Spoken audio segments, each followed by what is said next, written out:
A sunny Sunday morning filled the kitchen with soft light. Estela Montero was working on the stove, making her family's favorite pancakes. Sophia, in her unicorn pajamas, sat at the table and drew diligently in her sketchbook, sticking out the tip of her tongue in eagerness. "Mom, can we have chocolate sauce?" She looked up from her drawing. "Sure, sweetie. Where's your brother?" "Probably sitting in his headphones again." Sophia rolled her eyes just like her mom. Ramon appeared in the kitchen, already dressed and freshly shaved, smelling of his favorite perfume.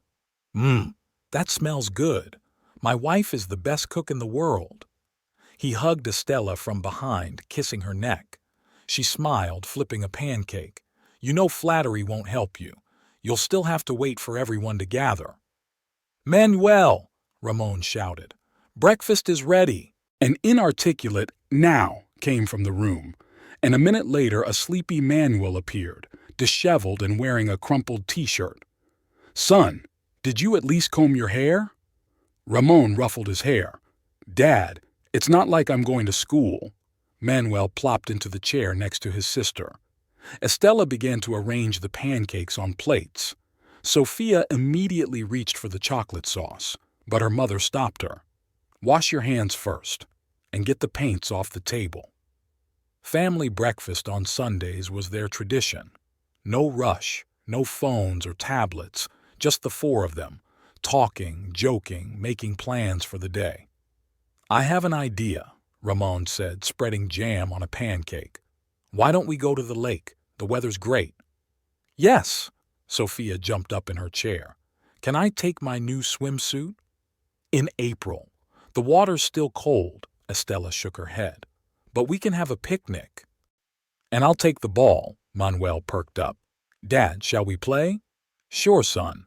Let's show the girls some class." Estella looked at her men with a smile. Ramon was a wonderful father, patient, attentive, always making time for his children despite his busy schedule. His company was flourishing. They had recently renovated their apartment and were planning to go to the sea in the summer.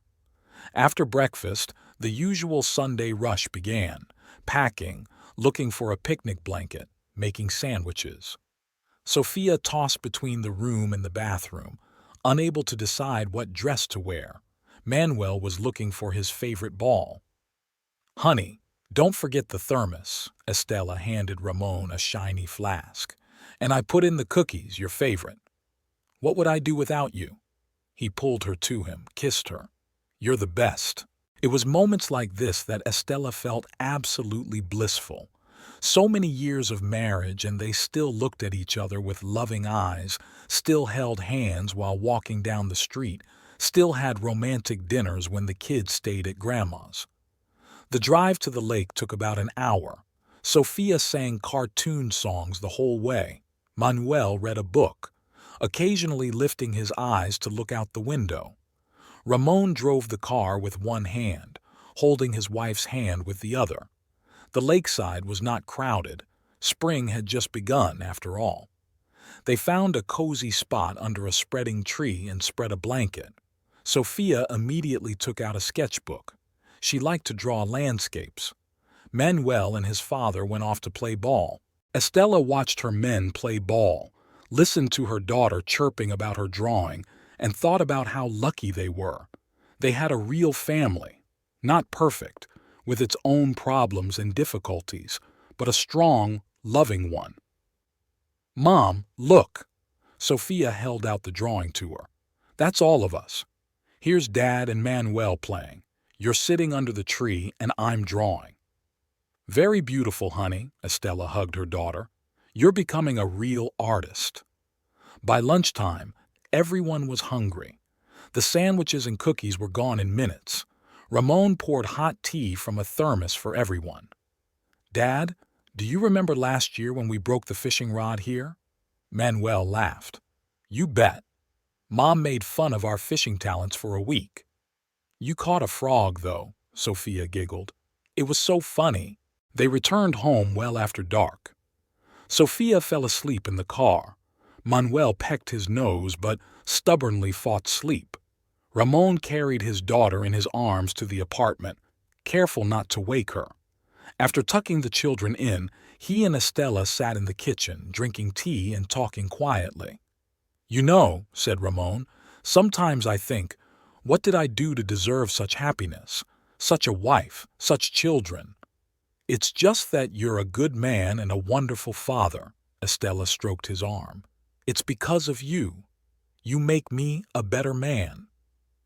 In the bedroom, Estella checked on the children once more.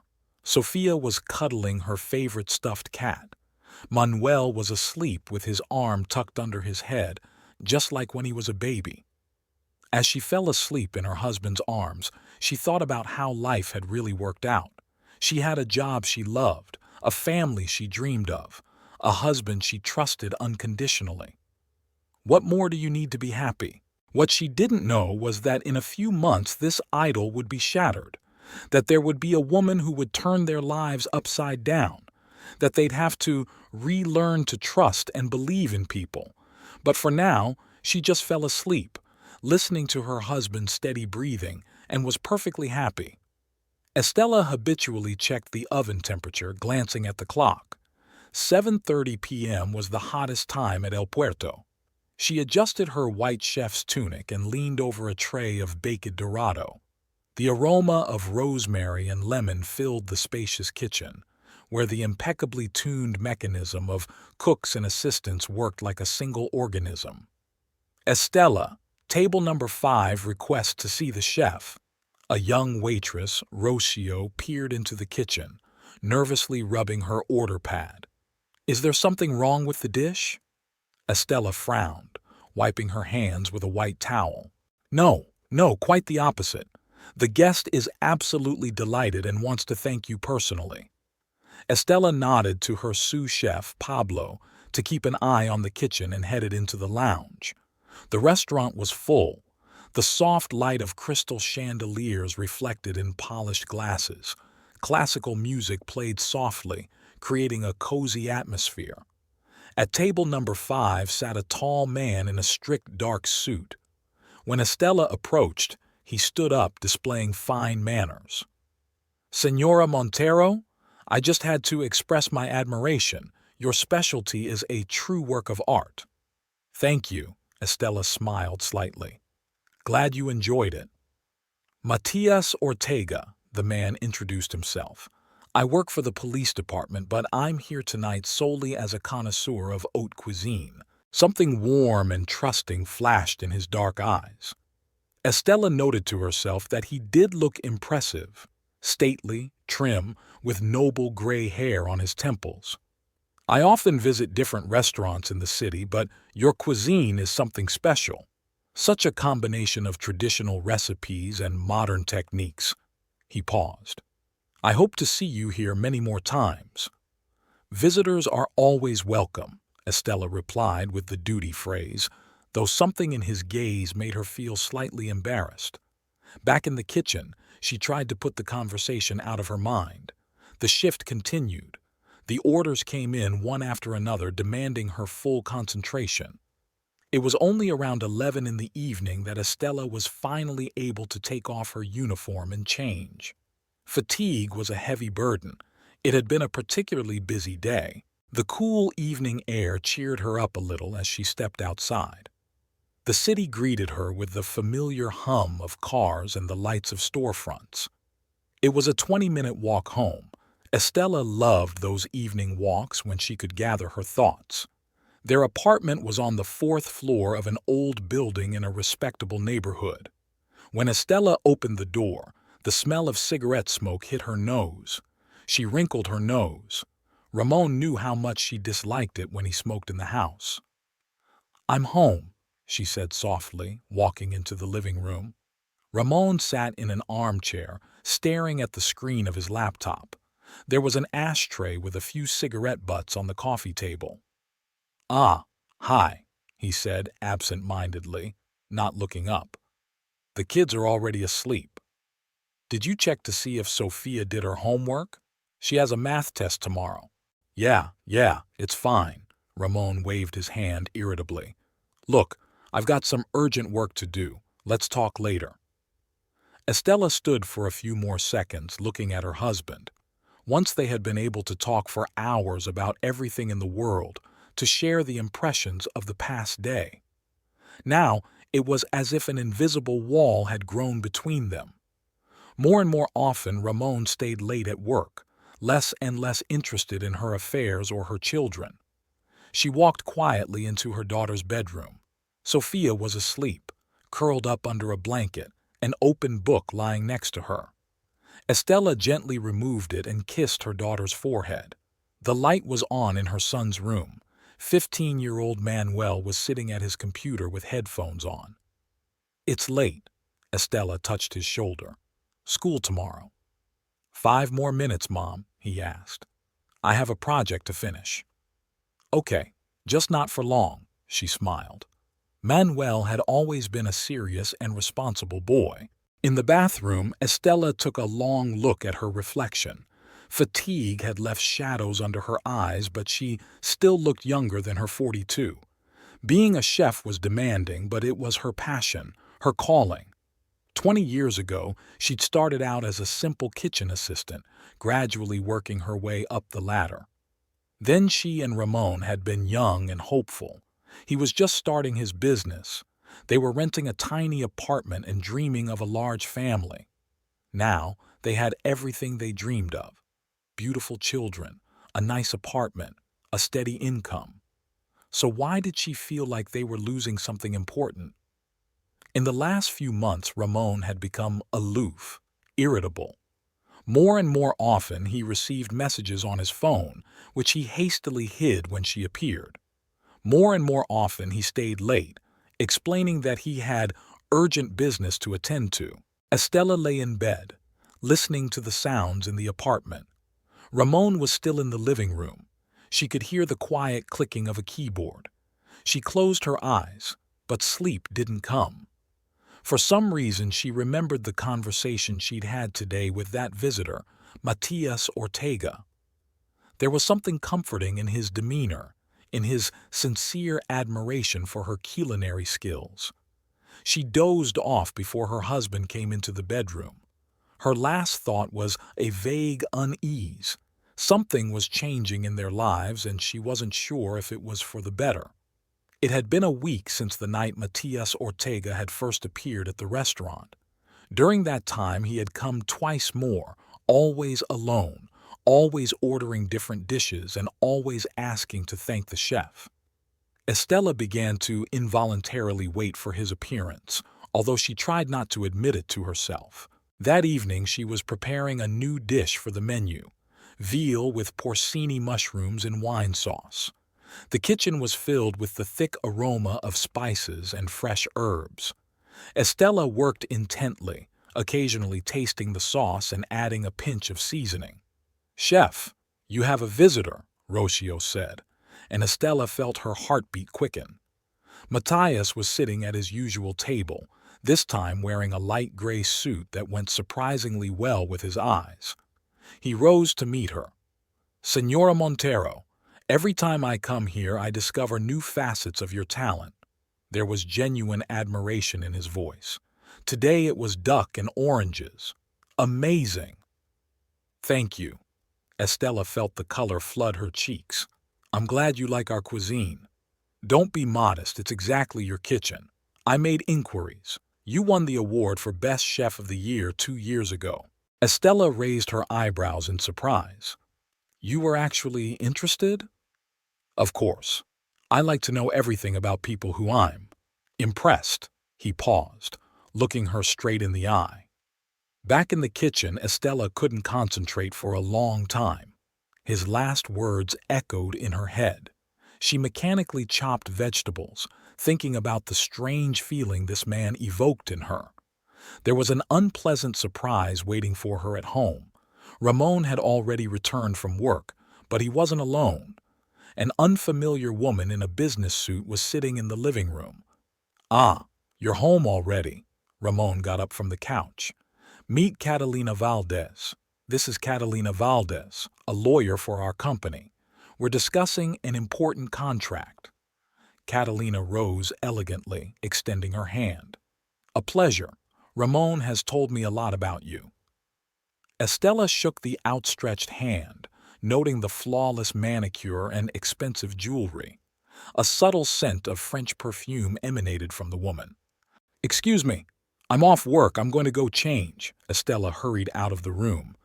In the bedroom, she crouched on the edge of the bed, trying to quiet the trembling in her hands. Something about her husband and this woman's behavior was vaguely disturbing. Or was she simply becoming too suspicious? After changing her clothes, Estella returned to the living room, where Ramon and Catalina were leaning over some papers. "Are the kids home?" she asked, trying to keep her voice sounding normal.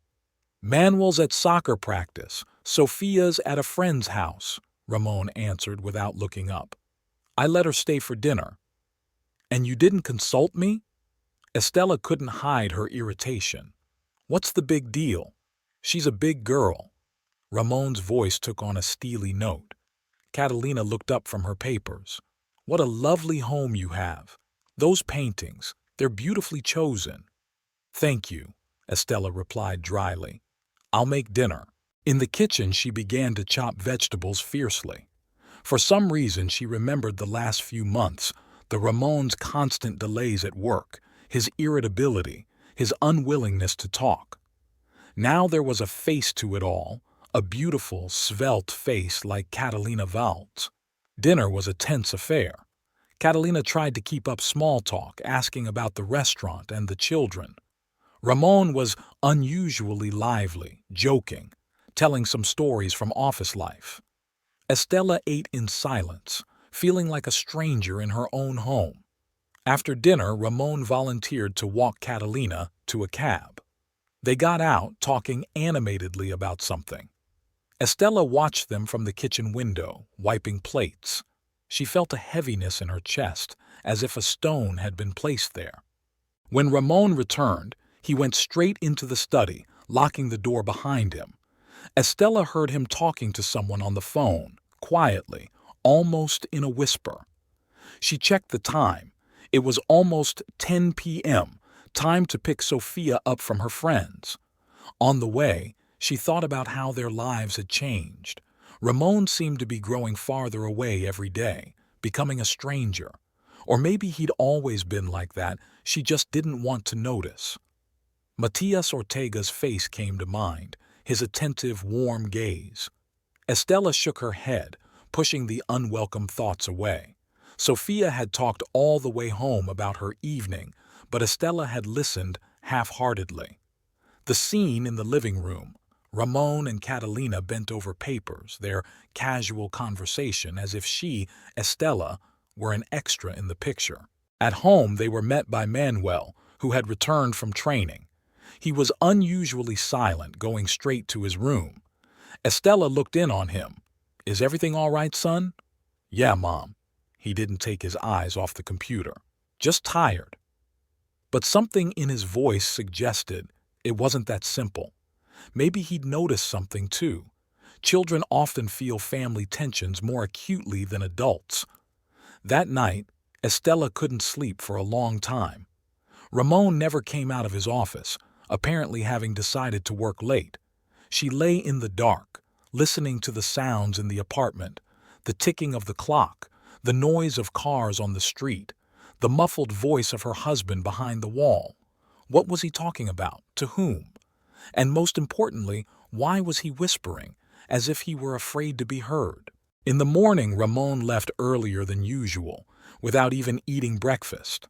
There was a note on the table, an urgent meeting. He would be back late. Estella crumpled the note and threw it in the trash. For some reason, she remembered his business trips. He used to call several times a day, telling her where he was and what he was doing. Now all you could get from him was a short message. "Everything's fine, busy." It was Friday evening, and the restaurant El Puerto was filled to capacity. Estella worked tirelessly coordinating the kitchen. She deliberately kept herself busy, trying not to think about domestic problems. Ramon had hardly been home in the last few days, only late at night when everyone was asleep and early in the morning when the children were still awake. "Chief," Table number 5 is asking for you again. Rocio appeared in the kitchen with a slight smile. She already knew who was sitting at that table. Estella wiped her hands and adjusted the collar of her tunic. Matthias was waiting for her, as elegant and trim as ever. This time he was not in his usual suit, but in a dark blue shirt that made him look more informal. "Senora Montero," he stood up to meet her. "I've come today for a special purpose. Could you spare me a few minutes?" Something in his tone made her wary. "Sure, if it's just for a little while. We have a very busy evening." "I'll try to be brief." Matthias faltered for a moment, which was quite unlike his usual confident manner. "You know, I don't come here just for your excellent cuisine. You interested in me as a person. I realize this may seem inappropriate, but I'd like to get to know you better." Estella felt the ground go from under her feet. She glanced around machine. None of the visitors were paying any attention to them. "Senor Ortega, I am married," she said quietly but firmly. "I know," he nodded, "and I'm not asking for anything objectionable. Just let me be your friend. Sometimes we all need someone to talk to." He pulled a business card out of his pocket and placed it on the table.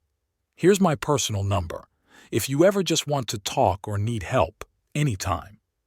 Estella mechanically took the card, feeling the blood pulsing in her temples. "Excuse me, I need to get back to the kitchen." The rest of the evening passed like a blur.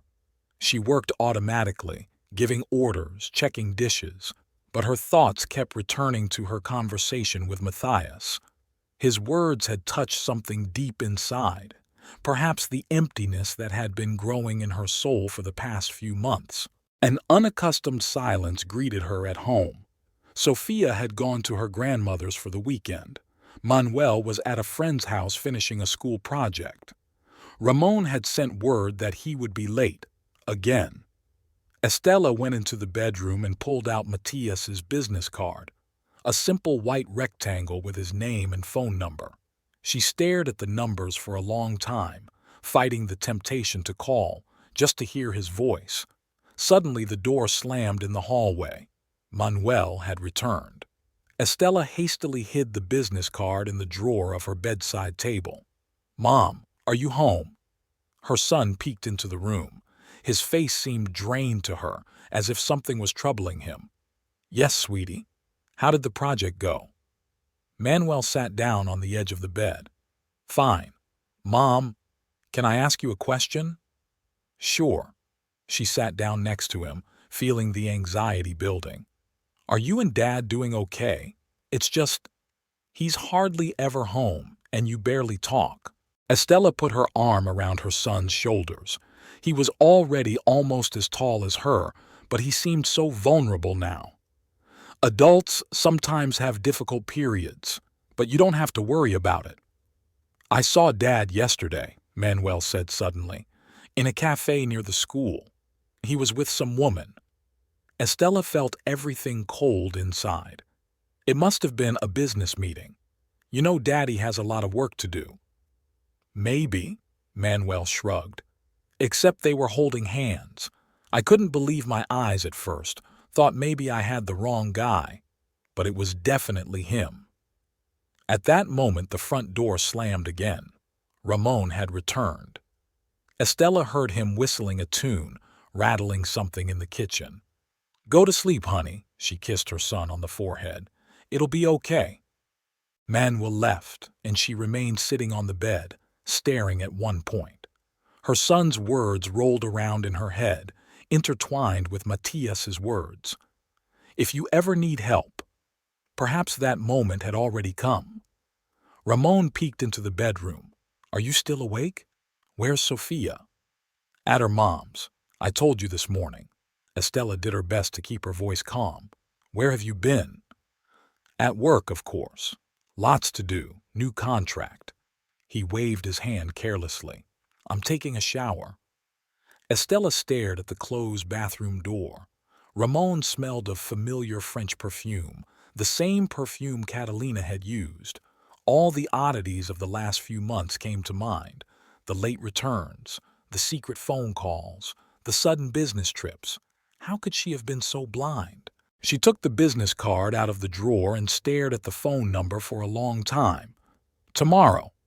Tomorrow she would call Matthias. Not to start any kind of relationship, just to talk to a man who looks at her with genuine interest and concern. In the meantime, she needs to stay calm and pretend it's business as usual. Saturday began with rain.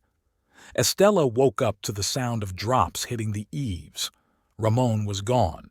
The note on the kitchen table said he'd left for an important meeting. On his day off. Again. She started cleaning, a familiar activity that helped organize her thoughts. Her husband's office was a mess. Papers strewn across the desk, an ashtray of cigarette butts, an empty coffee cup. Estella started to stack the papers when the corner of a folder peeking out from under a stack of magazines caught her eye.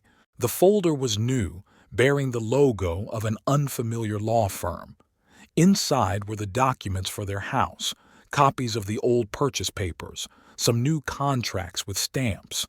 Estella flipped through the pages, the legal terms jumbled in her head, but one thing was certain, something was going on with the title to their home. At that moment, the bell rang in the hallway. Estella hurriedly put the folder back and left the office. Standing on the doorstep was Catalina, impeccably dressed despite the rainy weather. "Good morning, Estella," she smiled. "Ramon asked me to pick up some papers. He said he warned you." "No, he didn't say anything." Estella crossed her arms over her chest. "Just left a note saying he'd left for a meeting. Oh, what a shame. But it's really urgent, signing an important contract. May I go to his office?" Estella reluctantly stepped aside, letting Catalina pass. She strode confidently to Ramon's desk, pulled out the top drawer and pulled out a folder. Her movements were too confident for someone who was in someone else's office for the first time. "Do you come here often?" The question burst out on its own. Catalina froze for a moment. "What do you mean?" "It's just that you're so well versed in my husband's things." "Well, we work together a lot. Naturally, I know the location of his papers." Catalina smiled, but the smile didn't come out sincere. "Don't worry, I'm just doing my job." At that moment, Manuel came out of his room. When he saw Catalina, he froze in the doorway, his face tense. "Good morning, Manuel," Catalina said affably. "How are you doing in school?" "Fine," the teen muttered and disappeared into the kitchen. Catalina tucked the folder into her bag. "Well, I'll be off. Tell Ramon I have the paperwork." As she left, Estella walked into the kitchen. Manuel was sitting at the table, picking at his cereal in his milk with a spoon. "Is this the woman?" Estella asked quietly. Her son nodded silently without raising his eyes. Estella sank into the chair beside him, feeling everything inside clench with pain and anger. "Mom," Manuel said suddenly, "I heard Dad talking to her on the phone yesterday. They were talking about some deeds to the house and how we need to act fast before you suspect anything." Estella stood up and walked to the window.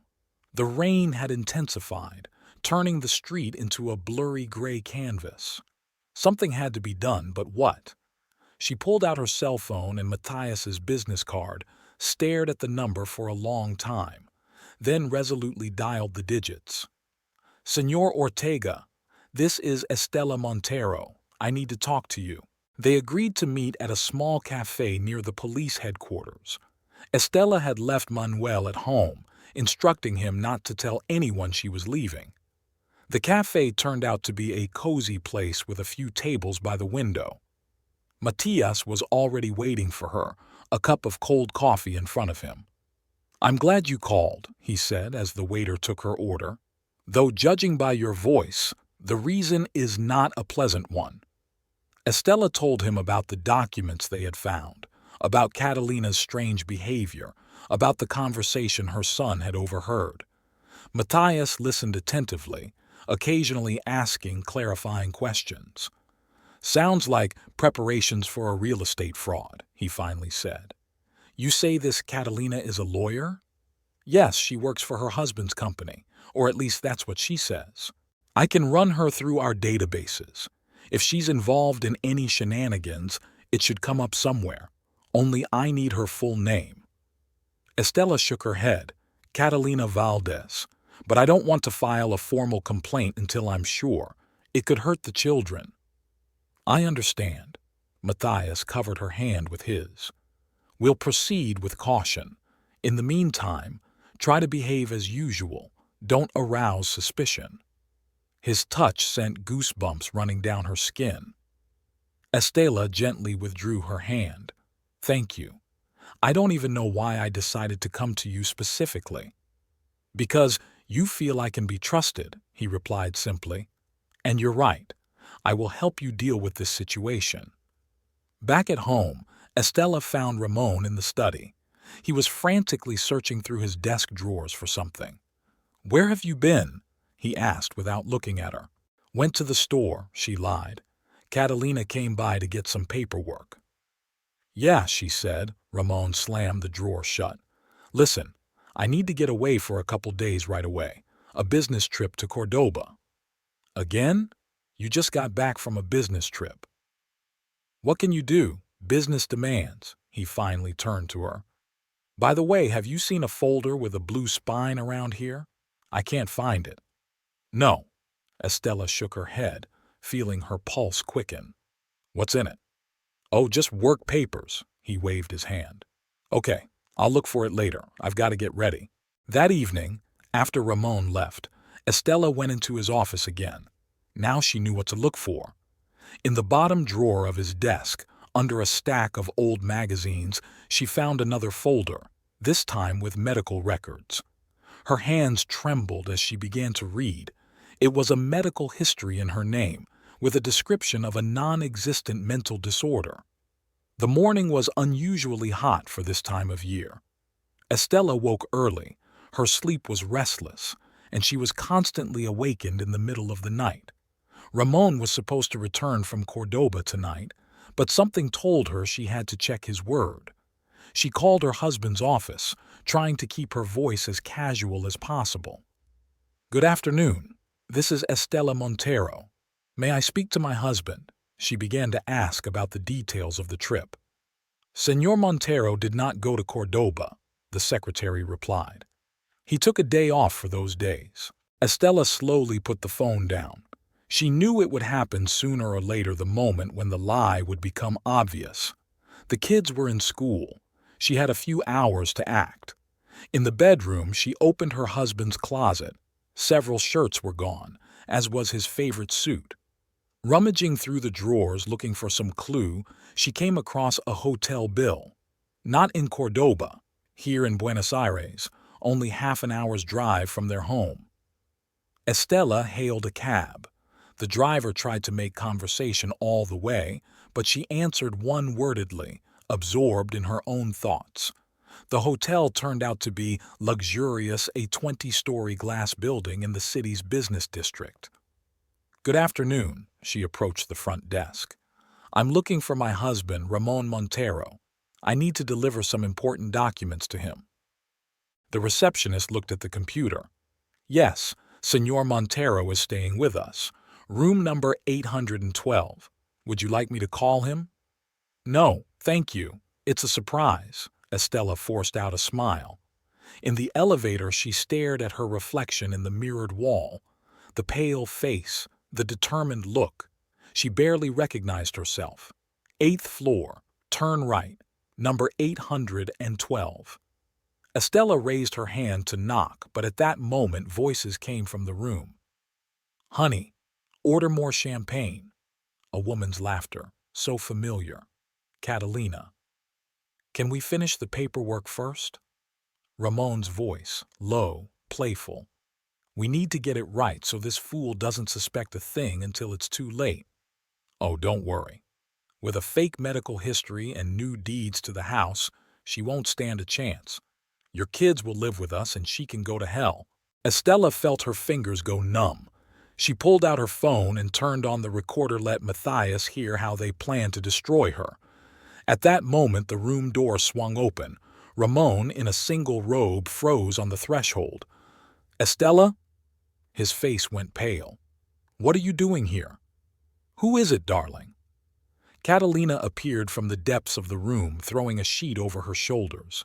Seeing Estella, she froze. "A business trip to Cordova, then?" Estella was surprised at how calm her voice sounded. "And important business meetings?" "Darling, I can explain," Ramon began. "Explain what? How you and that whore plan to take my children away from me? How you're forging documents?" Catalina stepped forward, her face contorted with anger. "Watch your mouth. You have no idea who you're messing with." "Oh, I know perfectly well. A couple of crooks who thought they could ruin other people's lives with impunity." Ramon grabbed her arm. "Shh, let's talk calmly." Estella wrenched her hand away. "Don't you dare touch me! Don't you ever touch me again!" Her scream echoed down the hallway. Guests began to peer out of neighboring rooms. "Get out of here," Ramon muttered through gritted teeth, "or I swear you'll be sorry." "You're the one who'll regret it." Estella turned and walked toward the elevator. Behind her, she could hear Catalina saying something fast to Ramon, but she couldn't make out the words. Outside, she pulled out her phone and listened to the recording. It all worked: their words, their plans, their threats. She dialed Matthias's number. "They're at the Plaza Business Hotel. I recorded their conversation. And something else. Come over before they can escape." "Don't go anywhere. I'll be there in 10 minutes. Matthias's voice sounded worried. Estella sat down on a bench in front of the hotel. She was shaking, but it wasn't weakness. Pure, genuine rage. They wanted to take everything from her, the children, the house, her reputation. But they miscalculated. Ramon came running out of the hotel, already dressed, phone to his ear. Catalina hurried after him, buttoning her coat as she went. When they saw Estella, they froze, then walked quickly in the opposite direction. "Going far?" Matthias's voice sounded. He was standing at the service entrance. Ramon was visibly nervous. Catalina straightened up, trying to maintain her dignity. "You have no reason to detain us." "On the contrary, Senora Valdez. I may not have gathered all the necessary evidence yet, but that day will come very soon." Estella watched Ramon and Catalina walk quickly toward the car. Matthias walked over to her. "Why don't we sit down somewhere? You need to calm down." "No," she shook her head. "I need to pick up the kids from school. They need to be by my side." On the way to school, she thought about how she would tell the kids what had happened, how she would explain to them that their father was not at all the man they thought he was. Manuel might have already guessed. But Sophia, how would she take the news that her adoring father wanted to take her away from her mother? Estella spent a sleepless night sitting in a chair in the nursery. Sophia had finally fallen asleep after many tears and unanswerable questions. Manuel fared better. He silently hugged his mother and went to his room, locking the door. From behind the wall came the muffled sounds of his favorite music. Morning brought a call from Ramon's lawyer. A dry voice announced that her husband intended to file for divorce and demanded a division of property. Estella listened silently and hung up.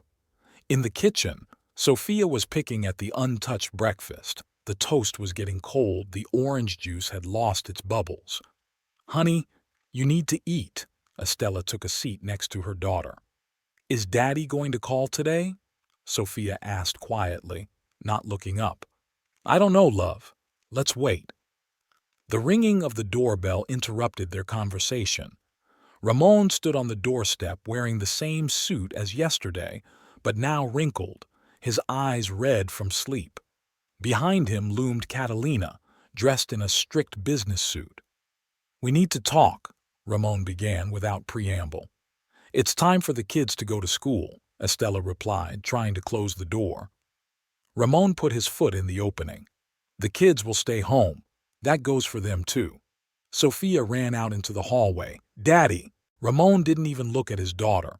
"Sophia, go to your room. The adults need to talk." "But Daddy, to your room, now!" His voice broke into a shout. Sophia recoiled, tears glistening in her eyes. Estella put her arm around her daughter's shoulders. "Go, sweetheart. Go get your brother and sit by him for now." When the children were hidden in Manuel's room, Ramon and Catalina walked to the living room. Catalina pulled a file folder out of her briefcase. "Let's settle this in a civilized manner. We have a proposal." "Civilized?" Estella grinned bitterly. "After you plan to take my children away from me with forged documents?" "Those are filthy insinuations." Catalina smiled her professional smile. "You have no proof. We, on the other hand, have a report of your unstable mental state." "A forged report." "Prove it," Catalina shrugged. "The document is signed by a respected specialist, and that's just the beginning. We can make your life very unpleasant, Estella." Ramon stepped forward. "But we don't want a war. Sign a quitclaim deed to the house and an agreement that the children will live with me. In return, you'll get generous child support." "Do you really think I'd sell my children?" Estella looked him in the eye. "That I'd give them up for money? Don't play the saint." Ramon pounded his fist on the table. "You think I don't know about your meetings with that cop? You're the one who destroyed our family." At that moment, a muffled sob came from Manuel's room. Estella went cold. The children had heard everything. "Get out of my house," she said quietly but firmly. "Your house?" Catalina laughed. "Look carefully at these papers. The house has already been reissued to Ramon. You're the one who has to get out of here." Estella took the outstretched papers. Indeed, according to the documents, the house now belonged only to Ramon. The notary's signature, the seals, everything looked flawless. Only she knew for a fact that she'd never signed a waiver of her share. "I'll give you until tonight." Ramon headed for the exit. "Either you sign our terms or—" "Either what?" Estella picked up the phone. "Call Detective Ortega right now." Catalina grabbed Ramon's arm. "Let's go. She'll regret her stubbornness yet." When they left, Estella rushed into the children's room. Sophia was sobbing on the bed. Manuel sat beside her, pale and tense. "We're not leaving you, Mama," he said firmly. "Never." Estella hugged both children. "No one is going anywhere, I promise." She pulled out her cell phone and dialed Matthias's number. After the third ring, he answered, "Estella, what's wrong?" "They came by, with some papers on the house, threatened to take the children away." "Stay at home. I'll be right there," he sounded worried. "And Estella, be careful. I've been making inquiries about Catalina Valdez. She's involved in some shady real estate dealings. That woman is dangerous." Estella hung up the phone and went back to the children.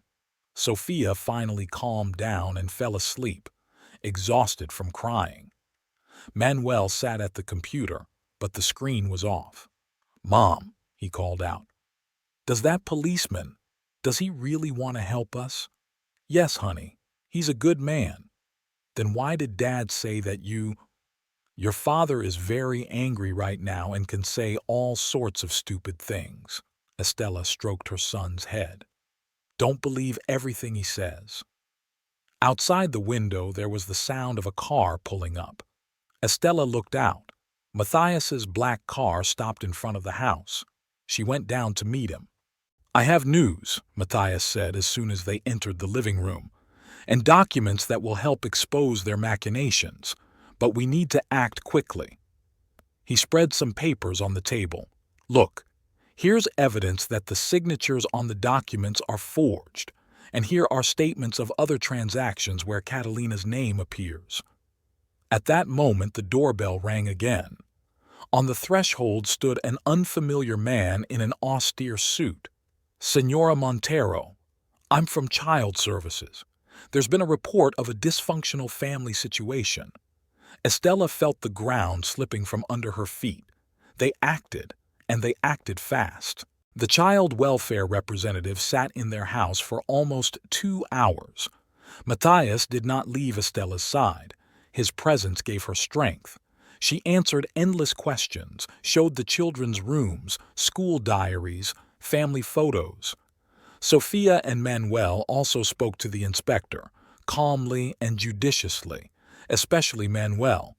"I understand what's going on," the boy said. "Daddy is trying to get back at Mommy because she found out about his deception." When the inspector finally left, promising to prepare a favorable report, Estella sank down on the sofa without strength. "This isn't over," Matthias warned. "They'll try to find other ways to apply pressure. We need to be prepared." He pulled out a folder of collected materials. "Look what I've managed to dig up. Catalina Valdez has been involved in cases like this before. 3 years ago, she helped her then lover foreclose on his ex-wife's house. Used the same methods, forged documents, false medical reports." "But how does she do it?" Estella looked through the papers. "It all looks so official." "She's got connections at the registry office, at the medical offices, a whole network of people willing to forge any document for money." At that moment, Sophia entered the room, her eyes red with tears. "Mom, Dad called my phone. He says he loves us and wants to take us back to his house, that you won't let him see us." Estella hugged her daughter. "Honey, you know that's not true. Daddy can see you whenever he wants, but he has to stop hurting us." "I don't want to go anywhere," Sophia sobbed. "But Daddy says he has a big new house now and I'll have my own room with a balcony." Matthias whined quietly. "He's already bought a house? We need to verify that information." Estella felt everything inside her clench with pain. Ramon knew how to influence children, especially Sophia, who had always been Daddy's little girl. Manuel came out of his room clutching his phone in his hands. "Mom, you have to see this. Dad has created a group on a social network where he writes all sorts of nasty things about you, and a lot of his friends and co-workers are commenting on it." Estella picked up her phone. There were dozens of posts on the screen where Ramon described her as an unstable, work-obsessed woman who had no time for her family. The comments were full of sympathy for the poor father and condemnation toward her. "Don't read this." Matthias picked up the phone. "It's part of their strategy to smear you in the public eye, but we have proof of their machinations." "What evidence?" Catalina's voice rang out. She stood in the doorway of the living room, impeccably dressed as always, with a cold smile on her face. Behind her back, Ramon loomed. "How did you get in?" Estella rose from the couch. "I still have my keys." Ramon stepped forward. "And this is still my house." Matthias stepped between them. "You'd better leave, both of you." "Oh, Detective Ortega," Catalina grinned. "How nice of you to protect this woman. Tell me, is that part of your job description?" "Leave the children alone," Estella tried to speak calmly. "You want a divorce? Be my guest. But leave them out of your dirty games." "You're the one who got them involved," Ramon raised his voice. "When you started having an affair with a cop." Sophia, huddled in the corner of the couch, burst into tears. Manuel hugged his sister, looking at his father with undisguised contempt. "Get out! You're not our father anymore." Ramon twitched as if slapped. "What did you say?" "I saw you with her." Manuel nodded at Catalina. "I saw you a long time ago, but I kept quiet because I didn't want to upset my mom. And you're nothing but a coward and a traitor." "How dare you!" Ramon took a step toward his son, bringing his hand up. Matthias intercepted his wrist. "Don't you dare touch the boy." "Get out," Estella repeated, "or I'll call the police." Catalina put a hand on Ramon's shoulder. "Come on, we're not done yet." When they left, Matthias locked the door and turned to Estella.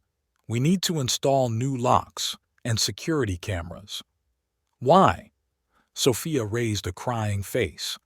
"Can Daddy really do something bad?" Estella sat down next to the children. "No, sweetie. Daddy's just really angry right now, but he loves you. He's just confused." "Don't make excuses for him," Manuel said sharply. He betrayed us all. At that moment, Matias's cell phone rang. He stepped aside, listening to the caller, his face growing increasingly grim. "What's wrong?" Estella asked when he ended the call. "Bad news. Catalina has filed a complaint with the police department. She claims I'm overstepping my authority by intervening in a family conflict. I've been suspended from my job pending a performance review." Estella felt the ground go from under her feet. But what happens now? "Nothing will change," Matthias said firmly. "I will continue to help you. I'll just have to be more careful now." "They'll pay for it," Manuel said suddenly. "I'll tell everyone what they're really like."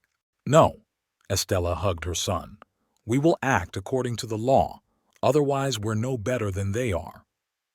That evening, after putting the children to bed, Estella sat in the kitchen with Matthias.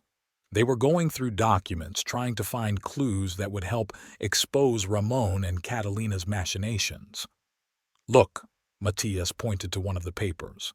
"The date on the medical report. The doctor in question was on vacation that day. I checked. That's already a clue." "But is it enough?" "We'll find more. People like that always leave a trail. You just have to look carefully." Estella looked at him gratefully. "Why do you risk so much for us?" Matthias was silent for a moment, then said quietly, "Because there are things more important than career, justice, the truth. He didn't finish the sentence, but the look in his eyes said it all for him. After a sleepless night spent studying the paperwork, Estella sent the kids off to school and drove to the restaurant. Work had always helped her cope, and now more than ever she needed something to occupy her hands and thoughts. "Chief, are you sure you want to work today?" Pablo, her sous chef, looked at her with concern. "You look tired." "It's okay." Estella tied her apron. "Work is the best medicine." She immersed herself in the familiar bustle of the kitchen, giving orders, checking dishes, coordinating the staff. But even here, trouble caught up with her. Around noon, the health inspectorate came to the restaurant. "Unscheduled inspection," the inspector, a middle-aged man with a notepad in his hands, announced dryly. "There's been a complaint." Estella knew where the wind was blowing from. Catalina and Ramon had used every possible means of pressure, but one thing they didn't know was that her kitchen was always in perfect order. For 2 hours, the inspector had meticulously inspected every corner, checked the temperature of the refrigerators, and studied the documentation. Finding no violations, he left with a disgruntled look. At about 3 o'clock, Matthias called. "Estella, I have good news. I found the notary who supposedly certified the deeds to the house. He's willing to confirm that he never saw those papers." "Really?" Estella stepped out into the empty restaurant room. "But why did he decide to help?" "Because Catalina used his personal seal without authorization. He's furious and wants to file a report on her." At that moment, the front door of the restaurant opened and Catalina herself walked in. She was paler than usual, her immaculate hair slightly disheveled. "I'll call you back," Estella said quickly into the phone. Catalina walked over to her, nervously rubbing the strap of her expensive bag. "We need to talk, in private." They walked to Estella's office. Catalina sank into a chair and pulled out a cigarette, but Estella shook her head. "There's no smoking here." "I know you found the notary." Catalina put the cigarette away. "And I know about the other documents too.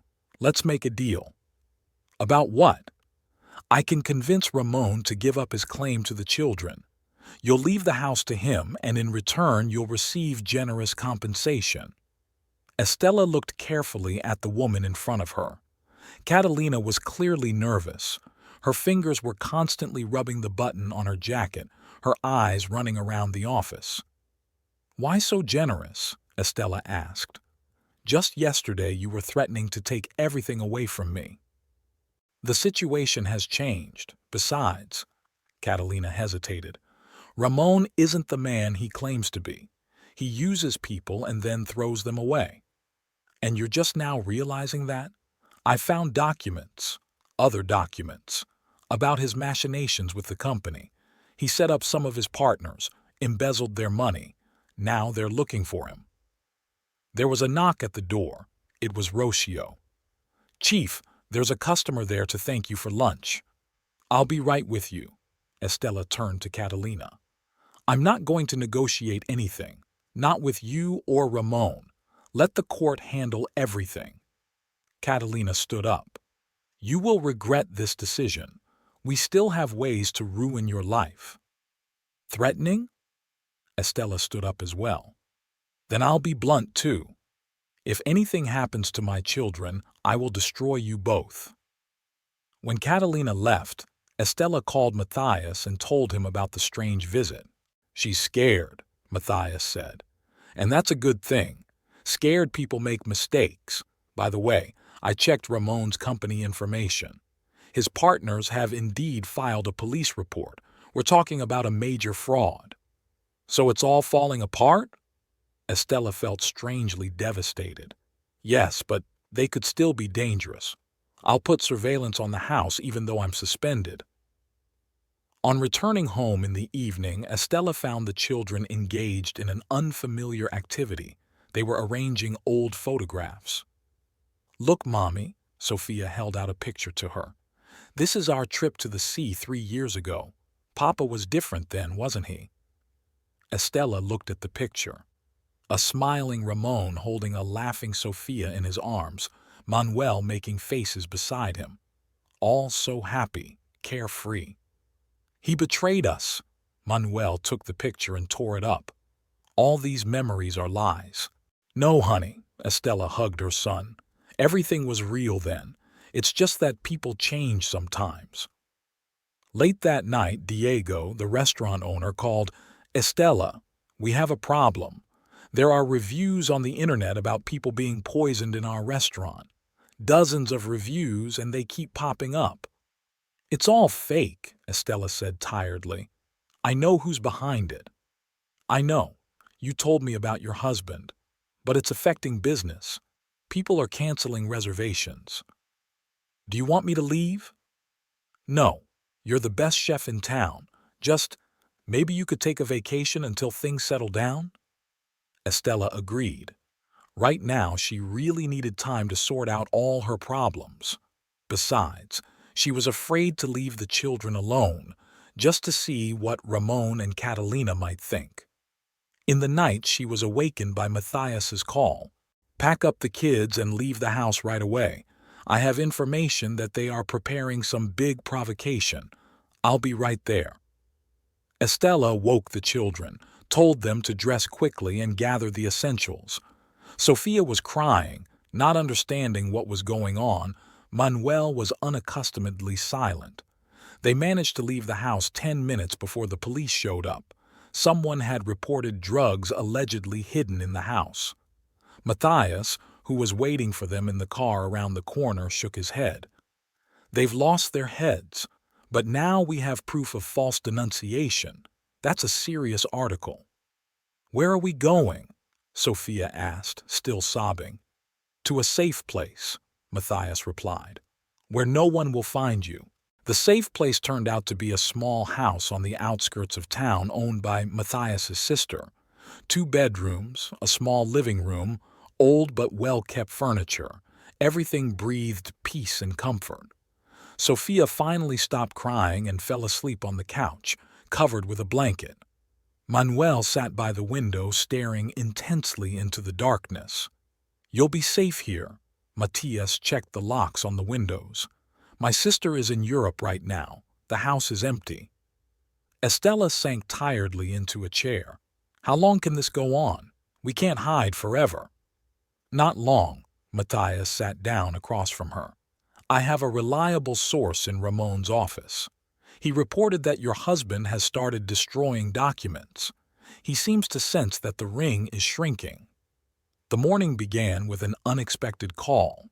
Diego, the restaurant owner, reported that someone had tried to break into the kitchen in their absence. Security noticed in time, he recounted. 2 men in sanitation uniforms. but when they were asked to show ID, they ran away. They must have wanted to plant something. Matthias shook his head. They're getting more and more desperate.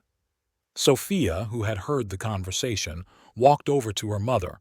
Mom, can we go home? I have all my textbooks left there and Mr. Fluffy. Mr. Fluffy was Sophia's favorite plush cat that she had slept with since she was 3 years old. Estella hugged her daughter. Of course, sweetie. This will all be over soon. Matthias went into town. He had to meet with an informant from Ramon's office. Estella busied herself with cooking, trying to create some semblance of normalcy. In the small kitchen she found pasta, canned goods, some vegetables. Smells good, Manuel appeared in the kitchen. Like a restaurant. Just pasta and sauce, Estella smiled. Want to help? They cooked dinner together, and for a brief moment it was possible to imagine that it was just a family day, that they'd just decided to have a little celebration. But the illusion was shattered when Estella's phone rang. Ramon's number. Don't answer it, Manuel said quickly. But Estella had already pressed the receive button. What do you need? Where are you? Ramon's voice sounded strange. What kind of game are you playing? A game? You're the one playing with our lives. Listen, he lowered his voice. I know you're digging for me. I know about the notary. But you don't realize what you're getting yourself into. Catalina, she's more dangerous than you think. Are you afraid of her? Estella felt something shift in the big picture. I can't really speak. Just take care of the kids. The connection cut off. Estella stared at the phone, trying to figure out what the strange conversation meant. Manuel touched her arm. Mom, the sauce is burning. She mechanically stirred the sauce, but her thoughts were far away. Something was going on between Ramon and Catalina, something she didn't understand. After lunch, Matthias called. Estella, I think Ramon spotted surveillance. He just left the office in a hurry with some papers. He called me. He said something strange about Catalina. I'm going after him. Stay in the house. Don't go out. Time dragged agonizingly slow. Sophia was trying to do the homework the teachers had emailed. Manuel sat with his headphones on, occasionally casting anxious glances at his mother. Estella tried to read a book she found on the shelf, but the lines blurred before her eyes. Toward evening there was the sound of a car pulling up. Estella looked out the window. It was not Matthias's car. Catalina stepped out of the car, alone. Don't open it, Manuel shouted, but Estella was already heading for the door. Catalina looked unaccustomedly disheveled. We need to talk. Ramon. He's trying to set me up. What do you mean? He's gathered all the documents, all the evidence of our machinations. He wants to blame it on me and run away. Estella crossed her arms over her chest. And why should I believe you? Because I can help you get your house back and keep your children.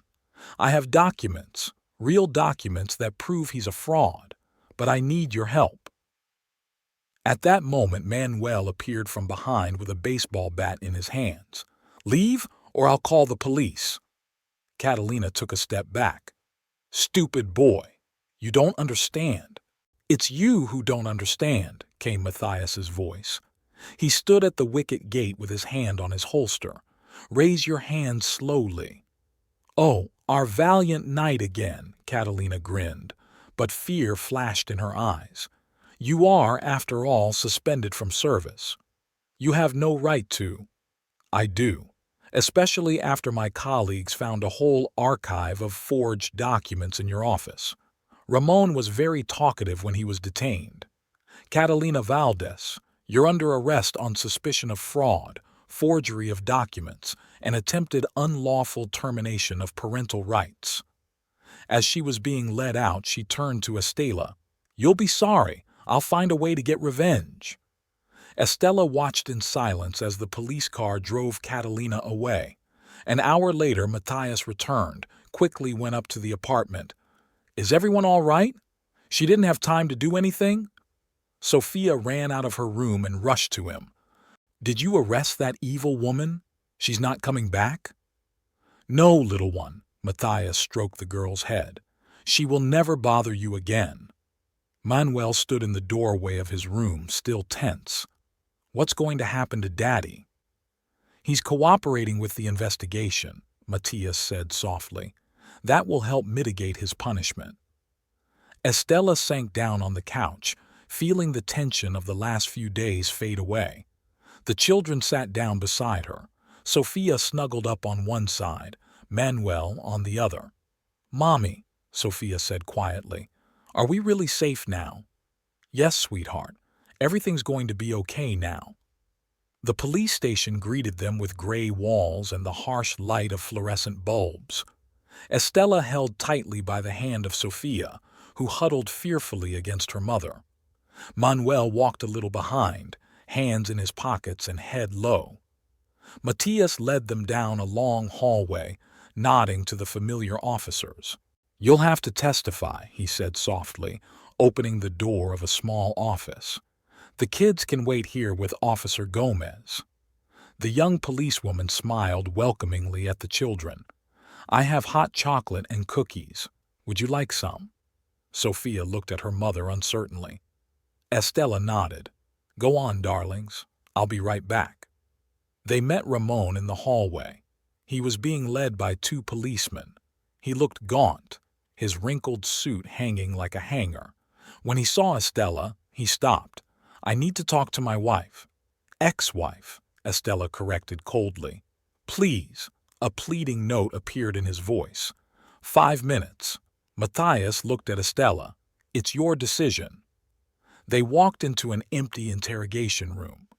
Ramon sank heavily into a chair, his handcuffs clinking quietly against the metal table. "I confessed to everything," he began. "Told you about all of Catalina's machinations, about the forged documents, and how you were going to take my children away from me." Estella remained standing with her arms crossed over her chest. She manipulated me, threatened to expose my dealings with the company, promised to help cover up embezzlement. And our marriage? Was that manipulation too? Ramon lowered his head. "No, it was real at first.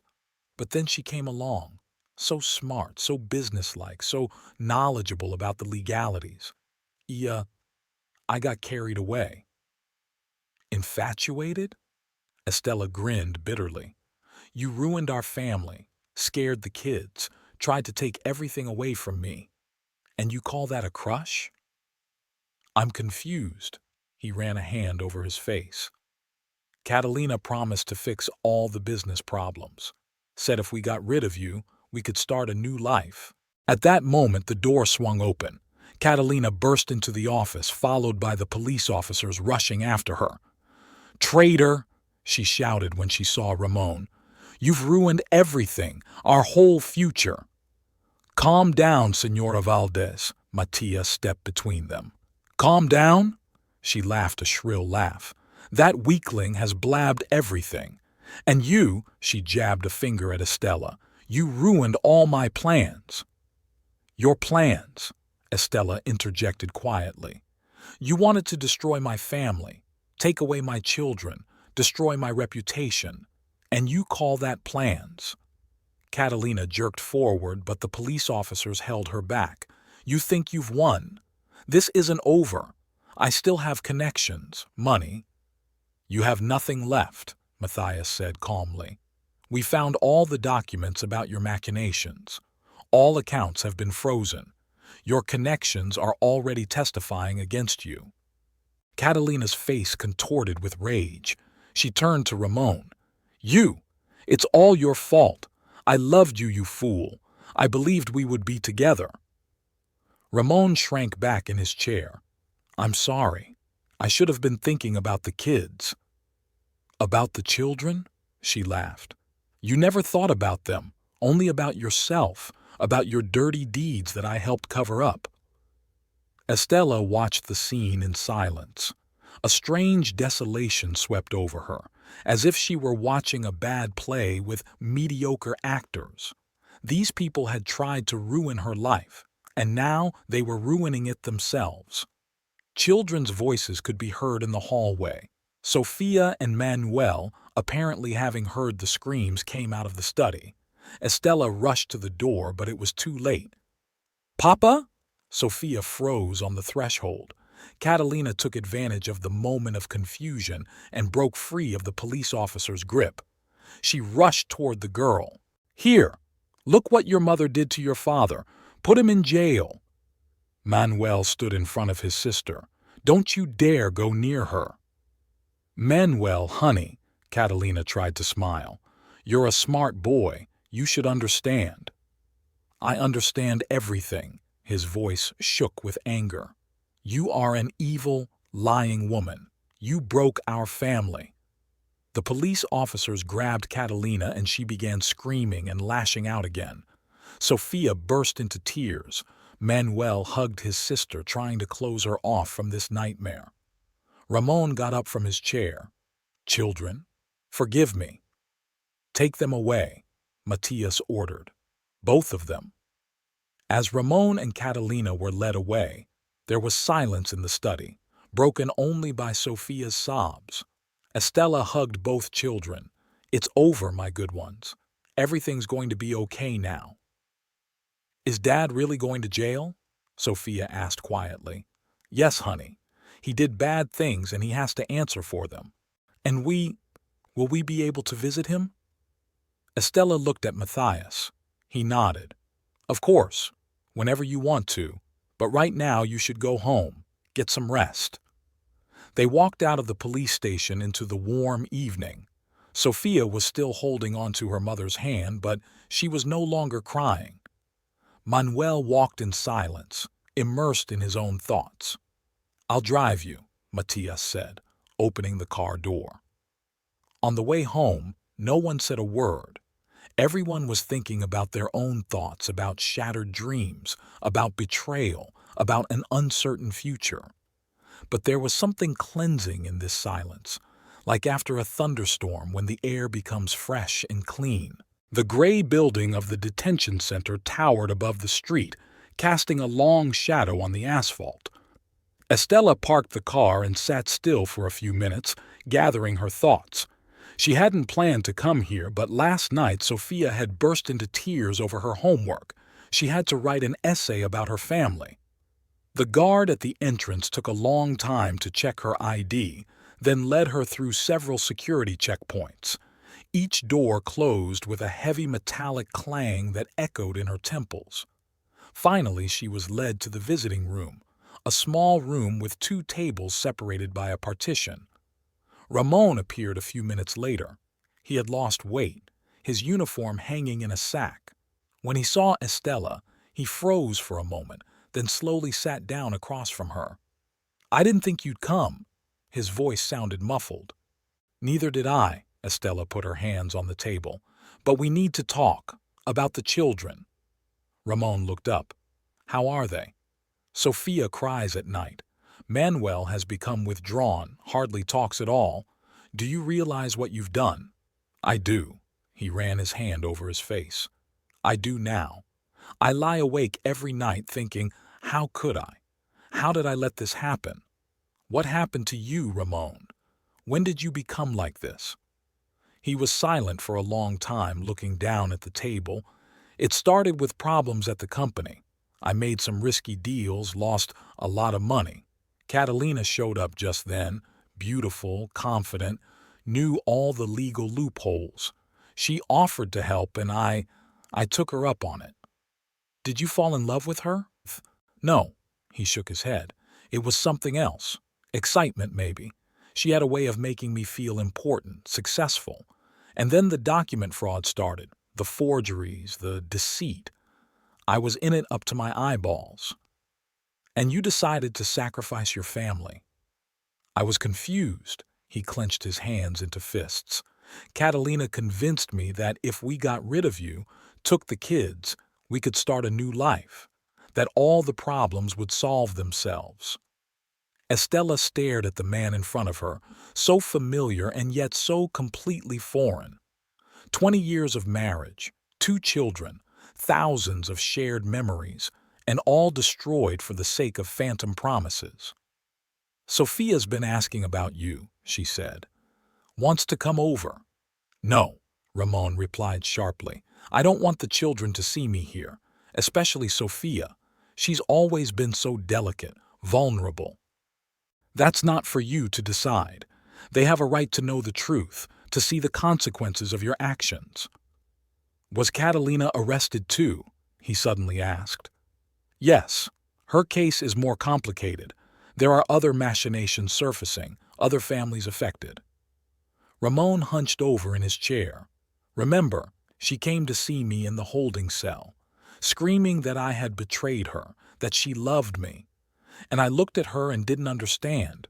How could I have been so blind? Love makes us blind, Estella said quietly. It wasn't love, he grinned bitterly. Obsession, greed, fear, but not love. Love is what we had, what I destroyed. A heavy silence hung in the room. The footsteps of guards could be heard outside the door, the muffled voices of other prisoners and visitors. Matthias, is he a good man? Ramon asked suddenly. Estella tensed. What does this have to do with Matthias? I've seen the way he looks at you, how protective he is. He loves you. That's none of your business, she stood up. You've lost the right to interfere in my life. I know, he stood up too. It's important to me to know that you're not alone, that there's someone to take care of you. I can take care of myself and the kids. Always could. Ramon nodded. Yes, that's true. You've always been stronger than me. There was a knock on the door. The time for the date was coming to an end. Estella gathered her bag. I'll tell the children that you love them, that you are remorseful. The rest is up to you to decide if you want to see them. Estella, he called out to her when she was already at the door. I'm sorry. I know it won't fix anything, but I'm sorry. She didn't turn around, walking silently out into the hallway. The guard escorted her through the posts, and each slamming door felt like it was marking the end of another chapter in her life. It was sunny and warm outside. Estella got into the car, but she was in no hurry to start the engine. She took out her phone. 3 missed calls from Matthias. A message from Sophia that she got an A on her math test. Normal life went on. She had to pick up the kids from school, make dinner, check homework. Tomorrow she'd be back at the restaurant. Diego had called, asking to come back, saying customers were asking about her. The phone rang again. Matthias. Everything okay? She could hear the concern in his voice. Yeah, she started the car. Just had some business to finish up. You were at his place? Yeah, I think that was the last time we saw each other. Do you want me to come over? We'll sit somewhere, talk. Estella smiled. No, thanks.